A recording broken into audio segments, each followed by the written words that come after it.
رفع أسعار الفايدة على الشهادات بعد قرار البنك الأهلي الأخير بديل للشهادات ال18%. تعال بينا نشوف تفاصيل الفايدة.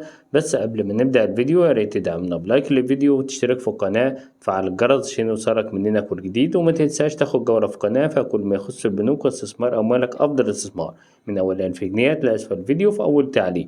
نزل كل يوم بديل للشهادات ال18%، فما تنساش مشاركة الفيديو واللايك والاشتراك وتفعيل الجرس. تعال بينا نشوف الفيديو الجديد. انتهاء شهادات ال18% وبدء استحقاق الشهادات لأصحاب الشهادات ال18%.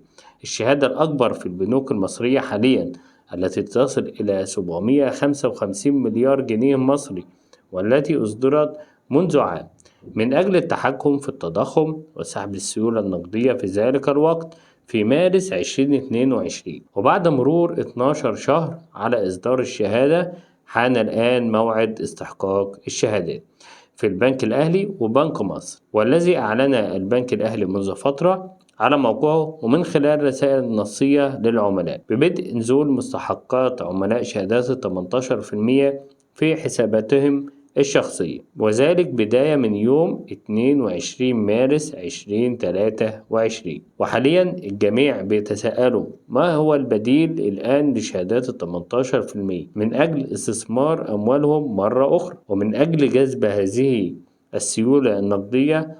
حاليا بيتنافس جميع البنوك لجذب هؤلاء العملاء حاليا، والجميع يصدر شهادات بفوائد مرتفعة. وهنعرض كل يوم شهادة، وأول شهادة معانا وهي شهادة الحد الأدنى فيها هو 1000 جنيه ومضاعفتها، وتصدر بعائد إما سنوي أو شهري أو نصف سنوي أو ربع سنوي. أولا العائد السنوي.